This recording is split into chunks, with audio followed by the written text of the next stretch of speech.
పొట్టకోటికి పనిచేసేవాడు ఆహారం కోసం ఎదురు చూస్తాడు. అదే ఒకరి పొట్ట కొట్టడానికి చూసేవాడు అవకాశం కోసం ఎదురు చూస్తాడు. జాగ్రత్తగా ఉండండి. మరణమే ఎదురుగా ఉన్న నీ శత్రువు ముందు మాత్రం ఎప్పుడు కూడా కన్నీళ్లు పెట్టకు. ఎందుకంటే నీ శత్రువుకి కావలసింది నీ యొక్క మరణం కాదు, నీ యొక్క భయం.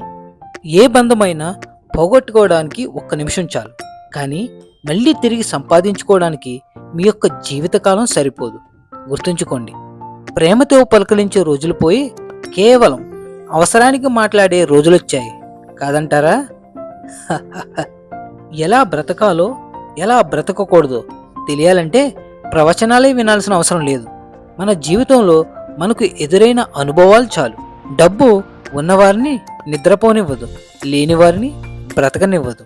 గుండెల్లో అగ్నిపర్వతం బద్దలవుతున్నా పరిస్థితులకు అనుగుణంగా మౌనంగా ఉండటమే మనిషి యొక్క సహజ లక్షణం.